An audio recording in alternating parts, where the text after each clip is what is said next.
오늘도 하나님의 은총이 든든한 교회와 말씀을 사모하는 저와 여러분에게 영원한 축복이 임하기를 간절히 축복합니다. 오늘 말씀은 특별히 지난주에 이어서 명절 기간 때문에 예배 제낀 분들은 꼭 유튜브를 통해서 들으세요. 굉장히 중요합니다. 오늘도 번제단에 드려야 할 5대 제사, 레위기 1장 1절로 9절의 말씀을 전하는데 예배가 너무 중요하다. 또 지난 주간도 예배가 너무 중요함을 설교를 했습니다. 그래서 이 5가지 제사의 말씀은 어떻게 보면 딱딱한 설교 같지만 꼭 가슴속에 새겨야 할 중요한 말씀입니다.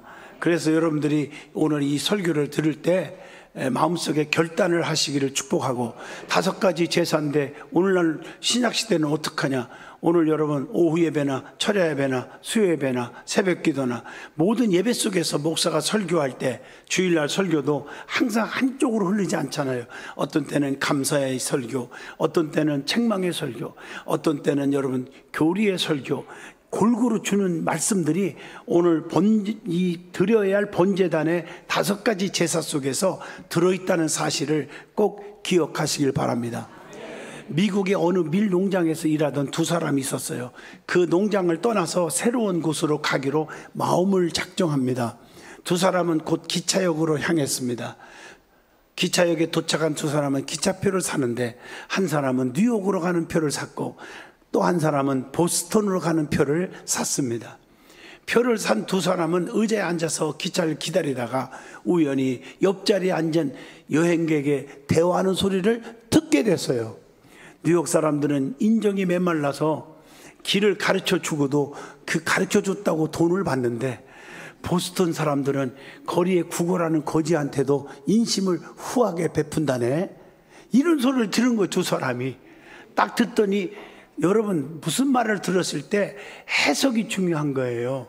뉴욕으로 가는 표를 산 남자는 생각을 합니다. 아무래도 나는 보스턴으로 가는 게 낫겠다. 일자리를 못 구해도 굶어 죽을 일은 없을 거야. 하마터면 뉴욕으로 갈 뻔했네. 큰일 날 뻔했네. 이렇게 생각을 합니다. 하지만 보스턴으로 가는 표를 산 남자의 생각은 달랐어요. 야, 그래, 나는 뉴욕으로 가는 거야. 길을 가르쳐 주고도 돈을 받는다면 금방 떼돈 벌겠네. 하마터면 부자가 되는 기회를 놓칠 뻔했잖아. 2사람은 상의한 끝에 서로의 표를 바꾸기로 했어요. 그래서 뉴욕으로 가려던 남자는 보스턴으로 가려고 하는 남자는 뉴욕으로 가게 됩니다. 보스턴에 도착한 남자는 금세 그곳의 생활에 적응해 나갔습니다. 1달 가까이 일을 하지 않고도 사람들이 던져주는 빵으로 먹고 살 수 있었잖아요. 그는 그곳이 천국이라고 생각이 들은 거예요. 한편 뉴욕에 도착한 남자는 돈을 벌 기회가 곳곳에 숨어 있다는 생각에 너무 마음이 들떠 있었어요. 조금만 머리를 굴리면 먹고 살 걱정은 하지도 않아도 될 거다. 도시 사람들이 흙에 대한 특별한 향수와 애착이 있을 거라고 하는 판단한 그는 공사장을 찾아다녔습니다. 그리고 흙과 나뭇잎을 비닐에 쌓아서 담아서 포장해가지고 거기다가 화분 흙이라고 이름을 적어놓고 팔기 시작합니다. 그의 판단은 적중합니다.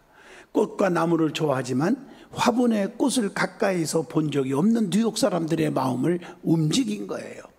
그는 화분의 흙으로 제법 많은 돈을 벌었고 1년 뒤에는 작지만 방 한 칸짜리 집을 마련할 수가 있었고, 그리하던 중에 그는 우연히 불빛이 꺼진 상점 간판을 발견하고 화려한 불빛으로 거리를 밝혀야 할 간판들이 하나같이 때가 끼고 먼지가 쌓여 제 역할을 하지 못하고 있었던 걸 본 겁니다.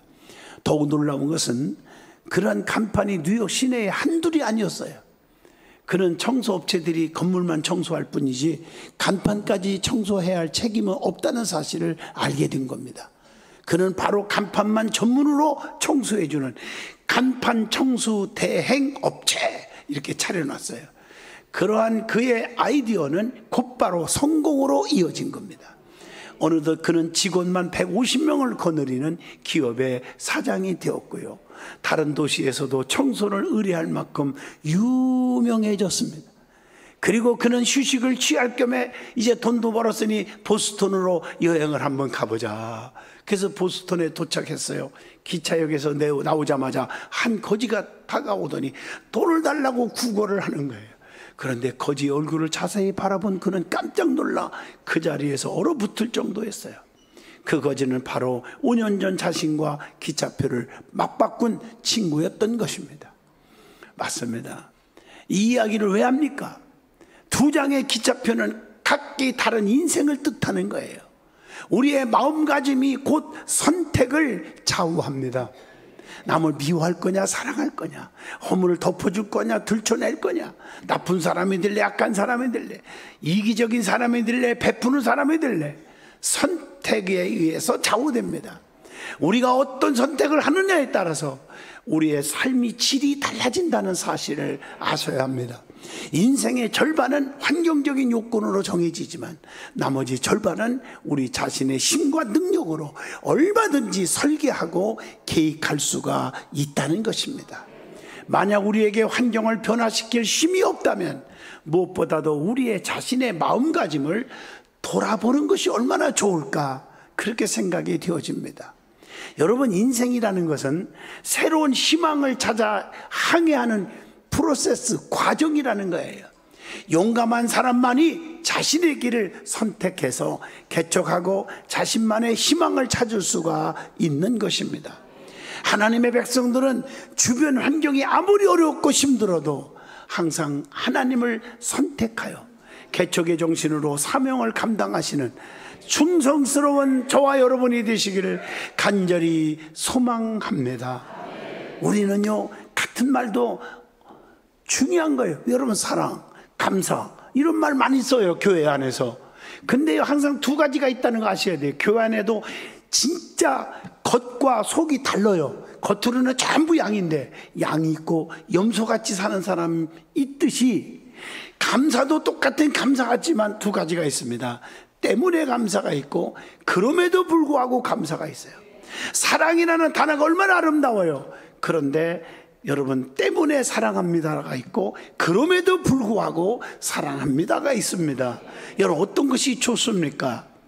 여러분, 남이 나를 사랑해주고 애껴주고 나를 도와주니까 사랑합니다. 하나님, 우리에게 축복해 주셔서 땡큐입니다. 여러분, 때문에 감사합니다. 때문에 사랑합니다. 그러나 그럼에도 불구하고 사업이 잘 안 돼요. 내가 충성하는데 교인들이 나를 인정 안 해줘요. 목사님이 칭찬을 안 해줘요. 그럼에도 불구하고 감사해요. 왜? 내가 하나님 앞에 나와 예배 드릴 수 있다는 자체가 축복임을 생각하고 감사하는 거예요. 맞죠? 사랑합니다. 부부지간에도 마찬가지고 성도와 목사 사이, 성도와 성도 사이도 마찬가지입니다. 사랑이라는 개념을 제대로 아셔야 돼요. 내게 혜택이 있어서 사랑해 주는 게 아니에요. 때문에 사랑이 아니에요.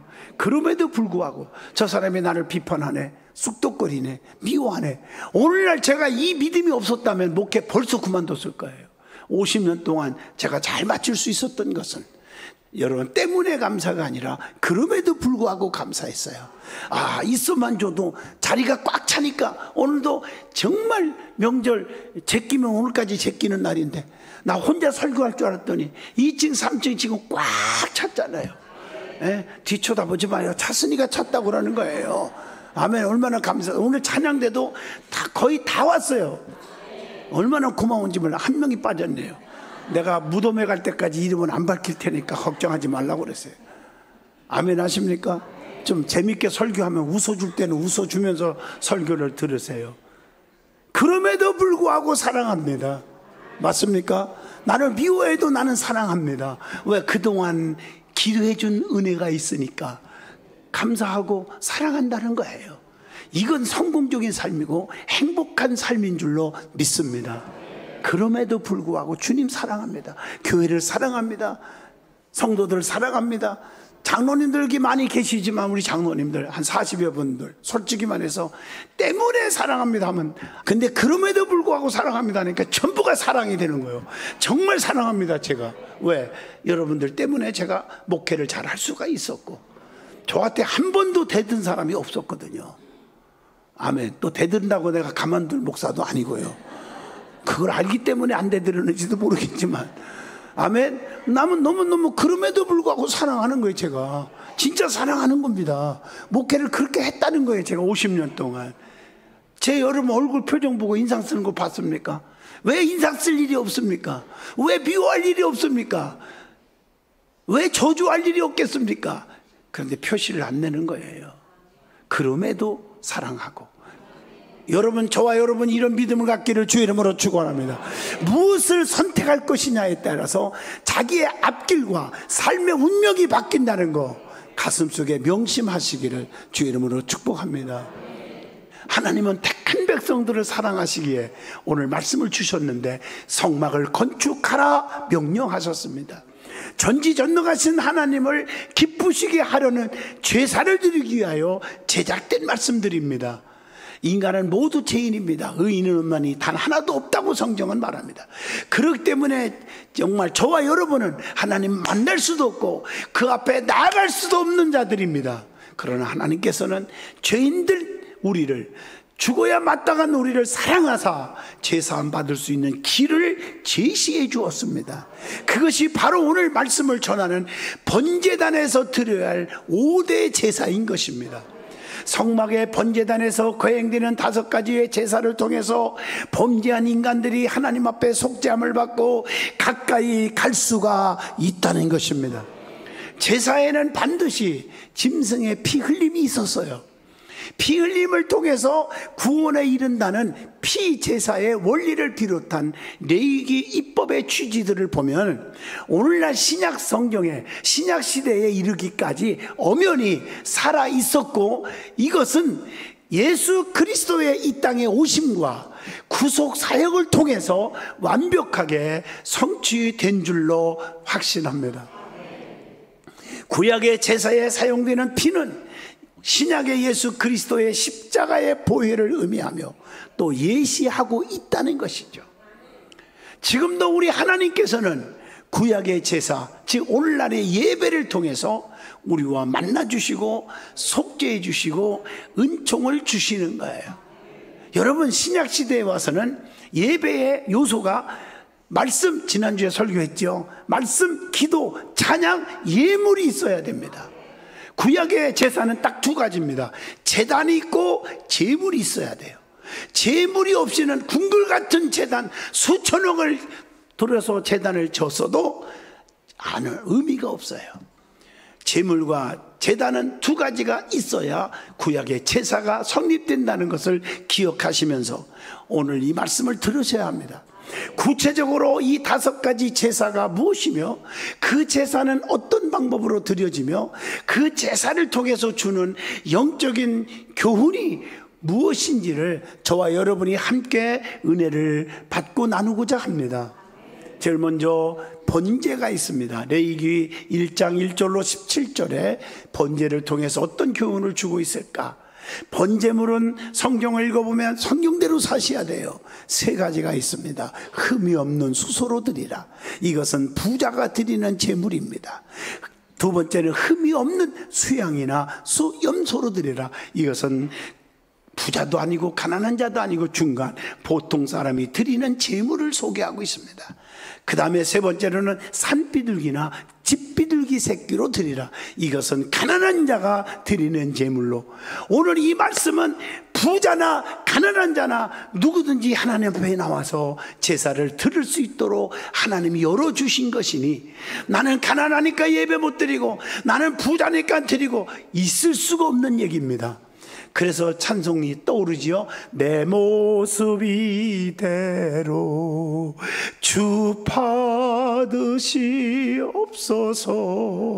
여러분, 가난하면 가난한 대로 하나님 앞에 1,000원을 드리면 어떻습니까? 헌금이 정말 삼계탕 하나 끓여 먹을 돈이 없는데 1,000원이면 귀한 거예요. 삼계탕은 삼양라면에다가 계란 푸는 걸 얘기하는 거예요. 형편이 어려운다면 10억, 100억을 드린 사람보다 귀한 거예요. 여러분, 나는 갈비를 끓여 먹으면서 살면서 하나님 앞에 그렇게 드리면 또 안 되겠지요. 내가 1억을 드렸어. 그것은 1,000원보다 못할 수가 있다는 얘기입니다. 이건 분명히 성경의 제사법을 통해서 가르쳐주고 있어요. 그래서 가난한 자나 일반 보통이나 부한 사람이나 다 거기에 맞게 하나님 앞에 제사를 드리도록 만들어주신 하나님의 사랑의 배려인 줄로 믿습니다. 그러면 이 번제의 의미가 무엇일까요? 여러분, 번제는요, 히브리 원어로 보면 구약 성경에 올라라고 하는 말인데 이것은 또 비슷한 뜻이에요. 올라간다, 이런 뜻이 있어요. 엄밀하게는 온전한 제사, 온전한 번제, 이런 뜻입니다. 그렇게 번역을 해야 돼요. 일반적으로 번제라는 단어는 구약 성경에 보면 놀라지 마세요. 586번이나 기록되어 있어요. 창세기 8장 20절, 22장 2절, 출애굽기 10장 25절, 레위기 1장 3절 등등등 엄청나게 기록되어 있는 말씀입니다. 이 번제가 굉장히 중요한 거예요.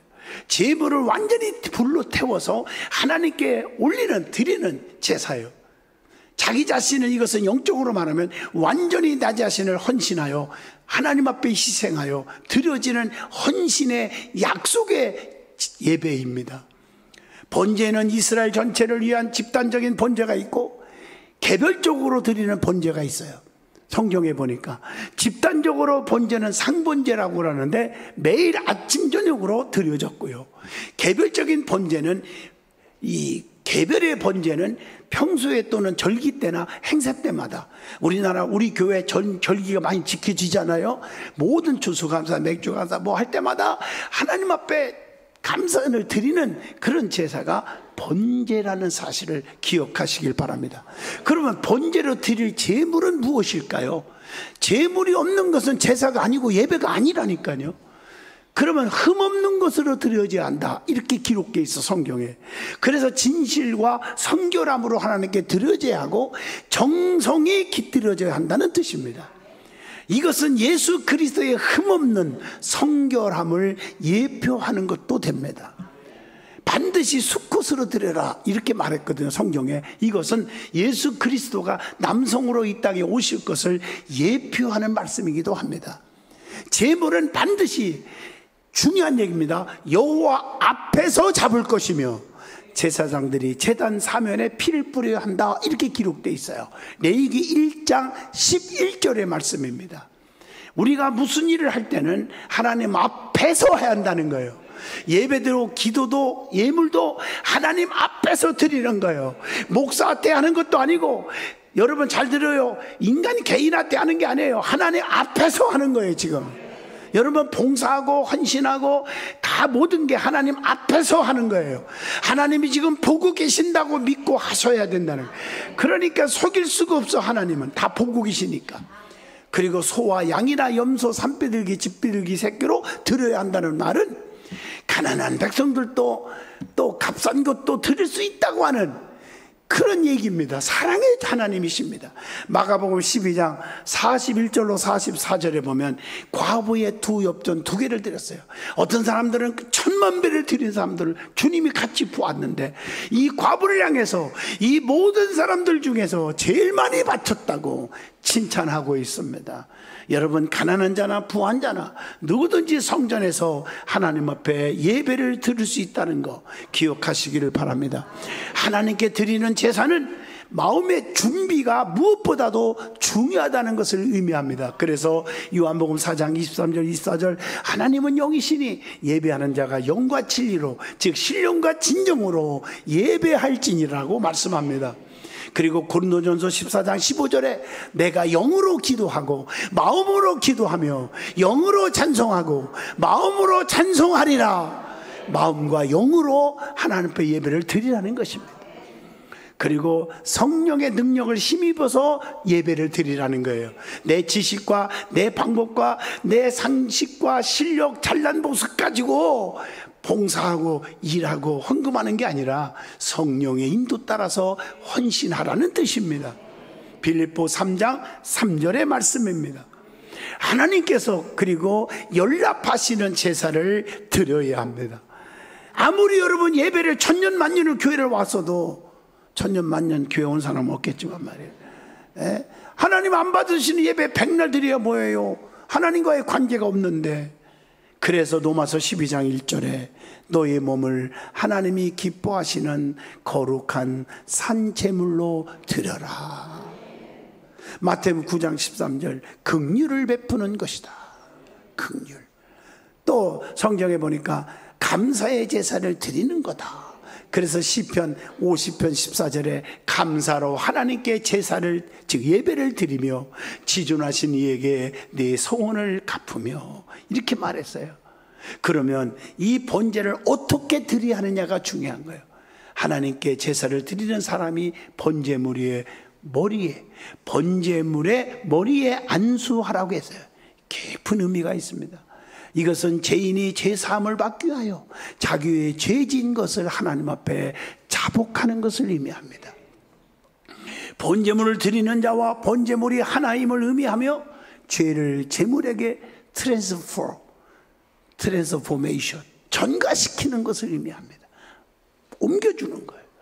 이것은 신약시대에 와서 예배드리는 자와 번제물의 실체이신 예수 그리스도와 하나가 될 때 그 예배를 하나님께서 연락하시는 것과 같다는 뜻입니다. 제사 드리는 자가, 예배 드리는 자가 하나님 앞에서 제물을 직접 잡으라고 했습니다. 하나님 앞에 직접 드리라. 하나님은 산제물을 받지 않으시고 잡아서 완전히 죽은 제물을 받으신다는 뜻도 있습니다. 오늘날 예배를 드릴 때 자기의 옛 혈기, 죄악, 옛사람, 이것이 완전히 죽여져야 합니다. 그래야 예배를 하나님이 받으신다고 하는 말씀입니다. 그 다음에 제물의 가죽을 벗겨서 드려야 한다, 이렇게 말씀하고 계셔요. 이 말씀은 무슨 말씀입니까? 예배하는 자가 겉사람, 위선, 가식적인 거, 거짓, 의식, 형식주의를 벗어버리라. 아멘 하십니까? 여러분 보세요. 형식적인 사람 많잖아요. 부부지간에도, 부자지간에도, 성도와 목사 사이에도 가식적인 게 있잖아요. 사랑합니다. 그래서 여러분, 진정한 사랑은요, 세 가지만 딱 보면 돼요. 부모 사랑, 자식 사랑, 목사 사랑, 성도 사랑, 하나님 사랑, 교회 사랑, 세 가지만 도입해 보세요. 첫째, 마음이 가는 거예요. 두 번째, 몸이 가는 거예요. 세 번째, 물질이 가는 거예요. 믿습니까? 이게 굉장히 중요한 거예요. 그래서 진짜 사랑은 세 가지를 보고 평가하는 거예요. 진짜인지 가짜인지. 여러분, 하나님 앞에 나와서 하나님 마음을 드려요. 늘 비만 와도, 집에 있어도, 회사에 있어도 우리 교회 비 새는 데 없을까? 미끄러지는 사람이 없을까? 마음이 가는 거예요. 그 다음에 몸이 가는 거예요. 자주 오는 거예요. 예배 시간에 자주 와야 돼요. 그 다음에 물질이 가는 거예요. 물질이 없으면, 그래서 물질인 곳에 내 마음이 있다고 성경은 말하고 있는 것입니다. 이게 없다면 가짜 사랑이고 가짜 믿음이라는 사실을 아셔야 됩니다. 제가 단호히 50년 목회한 목사로서, 주의종으로서 선포하는 것입니다. 그 다음에 소제가 있습니다. 번제 다음에 소제. 이것은 레위기 2장 9절로 16절, 출애굽기 29장 41절, 30장 9절, 40장 29절 쭉 성경에 나옵니다. 이 소제의 의미가 뭘까? 소제는 히브리 원어로 보니까 민하라는 말이 있는데 선물, 복납, 이런 뜻입니다. 다시 말하면 피 없는 감사 예물을 뜻하기도 합니다. 소제는 주님의 거룩한 생애를 예표하기도 합니다. 그래서 소제는 번제와 마찬가지로 자원제사요, 하나님의 은혜에 감사하고 충성의 삶을 다짐할 때 드려지는 피 없는 곡물제사라고 말을 합니다. 예배 드릴 때마다 만 가지 감사 제목을 찾아서, 여러분 감사예물 드릴 때 막 만 가지 제목들을 쓰잖아요. 똑같은 거예요. 감사는 마음으로 드려지는 그런 제사가 소제입니다. 소제를 드릴 때는 제물의 종류는 무엇이고 어떻게 드려야 할까 중요하잖아요. 성경대로 살자고요. 성경 말씀을 여러분 선포합니다. 고운 가루로 드리라 그랬어요. 곡식을 깨 부셔야 고운 가루가 되듯이 성육신 하신 인간을 위하여 완전히 부서지신 예수님의 고난과 희생을 상징합니다. 성도들도 주님을 본받아서 고운 가루가 되어야 반죽이 잘 되잖아요. 교회가 하나가 될 수 있잖아요. 그래서 그것은 신구약 성경 말씀밖에 없어요. 에레미야 23장 29절에 나 여호와의 말이니라, 내 말이 불 같지 아니하냐, 내 말이 반석을 쳐서 붓으로 트리는 방망이 같지 아니하냐. 나 여호와의 말이니라. 말씀으로 내가 부서져야 돼요. 혈기, 교만, 아집이 부서져야 돼요. 이게 위선이 부서져야 돼요. 가증스러움이 부서져야 돼요. 그래서 고운 가루가 되어야 하나님이 받으시는 것이 되는 거예요. 그 다음에 기름을 부어야 한다. 기름은 성령을 의미합니다. 예수님은 예언의 말씀대로 이사야 61장 1절 이 땅에 오셔서 세례 받으실 때 성령으로 기름 부음을 받으셨음을 말씀했는데, 이게 누가복음 3장 21절 22절에도 똑같이 기록되어 있어요. 우리는 성령 충만한 삶으로 하나님께 감사 예배를 드리시기를 축복합니다. 그 다음에 유향을 더해야 한다고 그랬어요. 오늘 말씀. 여러분, 향은요 기도를 의미합니다. 기도 없는 감사 예물은 그것을 인해서 교만해지기 쉬워요. 그렇기 때문에 진정한 감사 예물은 기도와 함께 드려져야 한다. 그 다음에 누룩을 섞지 말라 그랬어요. 여러분 잘 들으세요. 신앙생활하면서 누룩과 같이 섞이면 어떻게 되는 줄 아시죠? 영적으로 말하면 누룩은 부패와 죄를 상징합니다. 그래서 제물로 적합하지 않아요. 무슨 뜻인지 아시죠? 그래서 믿음 있는 사람과 교제하고 기도 많이 하는 사람과 가까워지기를 축복합니다. 그 다음에 꿀을 넣지 말아야 한대. 꿀을 넣지 마라. 신앙생활을요, 인정과 육정, 물질의 정에 끌리면 안 된다는 거예요. 교회 안에 모임이 개인적인 친목 모임으로 끼리끼리 어울리면 절대 안 된다는 것입니다. 그 다음에 소금을 쳐야 한다. 성경입니다. 소금은 썩지 않게 하고 방부제 역할하고 또 상하지 않게 하는 게 소금 아닙니까? 세상의 죄악을 제거하고 변하거나 썩지 않는 믿음으로 하나님께 감사의 제사를 드려야 한다. 이런 뜻입니다. 그 다음에 세 번째, 레위기 3장 1절로 17절 화목제가 있습니다. 화목제. 화목제의 의미가 뭘까요? 화목제는 히브리 원어로 보니까 샬렘 하는 말이 있습니다. 샬렘. 한번 따라 합시다. 샬렘. 여러분 보세요. 평안이 있을지어다. 평강. 이 뭐지까? 샬롬. 하기 어려우면요, 히브리 말, 헬라 말 어려울라 하지 말고요, 그냥 죽을 놈이 아니라 살롬인데 그 살롬에다가 혀만 조금 구부리면 샬롬 이렇게 나오는 것입니다. 좀 웃어봐요. 샬렘. 이 좋은 단어라 가르쳐 주는 거예요. 외우세요. 샬렘. 화해, 평강, 친교 이런 뜻을 갖고 있습니다. 하나님과 화평을 원하는 자는 언제나 들을 수 있는 자원제가 화목제인 것입니다. 화목제는 하나님이 주시는 축복과 은혜에 대한 감사제가 서원이 있고 그 서원이 성취될 것에 믿고 바치는 서원제, 그리고 즐거움으로 드리는 낙헌제의 요소를 지니고 있습니다. 화목제는 평안을 원하는 사람이 드려지는 제사가 아니라 이미 평안을 찾은 사람들이 기뻐 드리는 제사라고 말할 수 있을 것입니다. 그러면 화목제를 통해서 우리에게 주는 영적인 믿음과 교훈이 뭘까? 첫째, 요한 1서 2장 2절입니다. 예수 그리스도는 우리의 화목제물이 되셨다. 중요하잖아요. 또 예수 그리스도를 믿는 우리는 피스메이커가 되어야 한다. 그래서 시편 122편 6절에 예루살렘을 위하여 평안을 구하라. 예루살렘을 사랑하는 자는 형통하리로다. 교회의 피스메이커. 저희 교회가 장로님들이 너무 피스메이커가 되어서 우리 교회 한 번도 장로들이 싸움하는 거 보았습니까? 시끄러운 교회 봤습니까? 없었습니다. 한 번도. 그러니까 하나님께서 형통의 복을 주신다. 믿으면 아멘 하시기 원합니다. 그리고 예수 그리스도를 통해서 화목해 할 수 있다고 하는 에베소서 2장 16절을 기억하시기 바랍니다. 그 다음에 네 번째, 레위기 4장 2절로 35절, 6장 24절로 30절 속죄제가 있습니다. 속죄제. 속죄제의 의미가 뭘까요? 히브리 원어로 보면 하타스 이런 말입니다. 정화라는 뜻입니다. 하나님 앞에 부지 중에 저지른 모든 죄에 대해서 속죄함을 받고 정화받기 원할 때 반드시 드려야 할 의무제사입니다. 의무제사. 하나님이 나 같은 걸 용서해 줬어요. 죽어야 마땅한 저와 여러분을 너무 감사해서 하나님 앞에 뭐예요? 제사를 드리는 거예요. 의무여요. 의무. 감사가 없는 건 그래서 헛것이라고 하는 거예요. 여호와께서 금하신 명령, 하지 말라는 명령을 어기고 범죄한 자가 드려지는 제사가 속죄제입니다. 레위기 4장 2절로 3절입니다. 그러면 속죄제의 절차가 뭘까요? 한번 물어보면 속죄제는 다른 제사와는 달리 제사장이나 회중이나 족장, 평민을 위해 드리라고 하나님께서 명하셨습니다. 제물은 흠이 없어야 했고 제사장이나 평민이나 누구든지 다 하나님께 드려야 한다는 것입니다.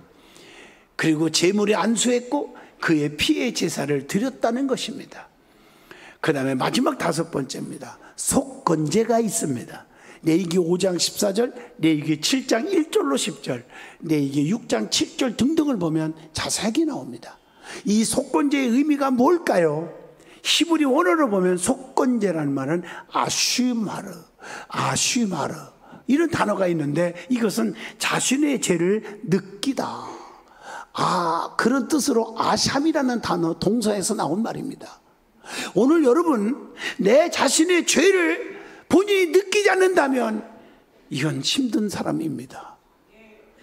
자기가 교만한지, 자기가 하나님 앞에 진짜 사랑하고 있는지, 교회를 사랑하는지, 주의 종을 존경하고 사랑하는지를 자기 자신이 모른다면 불행한 일입니다. 깨달으면 아멘 하시기 원합니다. 그래서 속건제의 영적 의미가 뭐냐? 본문 말씀 1절에서 5절에 기록되어 있습니다. 인간은 누구나 죄를 범할 수 있는 가능성이 있다는 것을 보여주는 거예요. 로마서 7장 19절입니다. 속건제에는 반드시 뭐가 따라야 합니까? 배상이 따라야 합니다.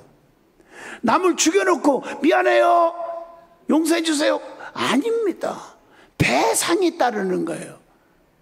특히 이웃에게 끼친 손해는 5분의 1을 더하여 배상하여 인간관계에 올바른 회복이 있은 후에 하나님과 교제하라. 이렇게 마태복음 5장 23절로 24절 통해서 그러니까 재물을 드릴 때 형제와 화해하지 않거든 재물을 놓고 가서 화해하고 드려라. 그래야 받아준다는 거예요. 왜? 하나님은 가난한 분이 아니라고요. 돈이 없어서 예물을 드리라는 게 아니라고요. 동정이 아니에요. 착각하지 마세요. 너 화해하지 않았구나.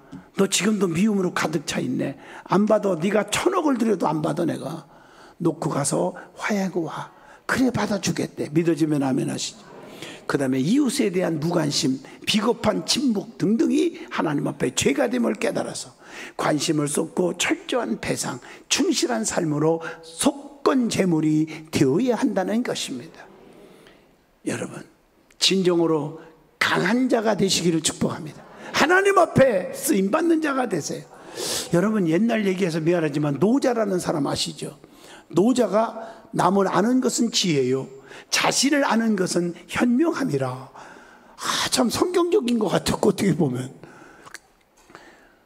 내가 성경적인 것 같다겠지 성경이라고 안 했어요. 착각하지 마시고요. 남을 이기는 것은 힘이요, 자신을 이기는 것은 참된 강함이라. 이렇게 노자가 말을 했다니까요. 남을 이긴다는 것은 단지 힘이 세다는 것이지만 자기 자신을 이긴다는 것은 욕심, 게으름, 교만, 불신, 쑥덕거림, 거짓과 같은 죄, 그런 본성을 다스리는 참된 승리이다. 이렇게 말하는 거예요. 믿어집니까? 그래서 진정한 강자는 자신의 사리사욕을 버리고 마음을 비워서 다른 사람을 이해하고 품을 줄 아는 사람이다. 이렇게 말을 합니다. 여러분, 자신을 먼저 다스릴 줄 아는 사람, 자신의 잘못을 인정하고 회개할 줄 아는 사람이 바로 강한 사람이다.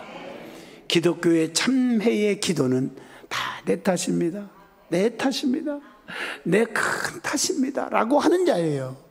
이 고백은 자신을 알고 자신의 죄를 깨닫는 사람의 진정한 강함을 보여주고 있어요. 남을 이기는 것은 힘이 있고 자기를 이기는 것이 진정으로 강하다는 진리를 깨닫는 순간 우리는 스스로 참된 변화의 길로 나갈 수가 있는 것입니다. 길을 걷다 돌을 만날 때, 길을 가다가 돌을 만났어요. 약자는 그것을 걸림돌로 보지만 강자는 그것을 디딤돌로 삼습니다. 저도 목회 50년 하면서 여러분, 걸림돌이 왜 없겠어요? 근데 한 번도 제 인상으로 표시한 적이 없어요. 그것을 오히려 디딤돌로 삼았어요. 내가 부족한 게 있나 보다. 아무개가 이렇게 나에게 불평하는 걸 보니까 내가 하나님 앞에 회개거리가 있나 보다. 무릎을 꿇자 디딤돌로 삼았어요. 그랬더니 하나님이 나를 이렇게 지켜주신 줄로 믿습니다. 마찬가지로 믿음의 사람은 환난과 고난 속에서도 하나님의 깊은 뜻을 발견하고 그것을 성숙의 디딤돌로 삼아야 될 줄 압니다. 이런 사람이야말로 자신을 이기고 하나님 앞에서 강한 사람이 아닐까요? 그러나 인간의 힘만으로는 자신을 이길 수가 없습니다. 우리 안에 있는 죄의 본성이 있기 때문이에요. 그래서 하나님께서는 죄와 허물로 죽었던 우리를 살리기 위하여 구약시대는 제사를 명령하셨고, 에베소 2장 1절, 오늘 신약성경에서는 예수 그리스도께서 친히 우리의 제물이 되게 하셨음을 이사야 53장 5절로 6절, 그가 찔림은 우리의 허물을 인하며 그가 상함은 우리의 죄악을 인하며 그가 징계를 받음으로 우리가 평화를 누리고 그가 채찍에 맞아 피 흘림으로 말해 우리가 나음을 입었도다. 오늘 이러한 놀라운 은혜를 입은 우리는 사도 바울의 고백을 생각하게 합니다. 로마서 8장 12절로 13절, 우리가 빚진 자로 돼 육신에게 져서 육신대로 살 것이 아니니라. 너희가 육신대로 살면 반드시 죽을 것이로되 영으로서 몸의 행실을 죽이면 살리라. 겸손하면 살리라. 교만하면 죽는다. 이게 바울의 고백입니다. 높아질수록 잘 나갈수록 겸손, 또 겸손하시기를 축복합니다. 그러므로 그리스도를 믿는 우리는 날마다 죄에 대해서는 죽고 의에 대해서는 사는 일을 하실 수 있기를 바랍니다. 옛사람은 죽고 새 사람으로 살고 땅의 사람, 육의 사람, 세상에 대해서는 완전히 죽어야 돼요. 하늘의 사람, 영의 사람으로 사시기를 축복합니다. 이것이 번제단을 통해서 주는 하나님의 특별한 은혜요, 우리가 사는 길입니다. 하나님이 우리를 이처럼 사랑하사 살 길을 가르쳐 주신 특별한 은혜를 생각하면서 하나님의 제단을 사랑할 수 있기를 바랍니다. 이 제단에서는 제사를 드리라고 세워졌지 정치하라고 세워진 게 아니고 내 목소리를 높이라고 세운 것이 아니라는 사실을 아셔야 합니다. 기도합니다. 전능하신 하나님, 번제단을 드릴 수 있는 저들이 되게 하시고 이제라도 깨닫는 자가 되게 하여 주시옵소서. 예수님 이름으로 간절히 축복하며 기도하옵나이다. 아멘.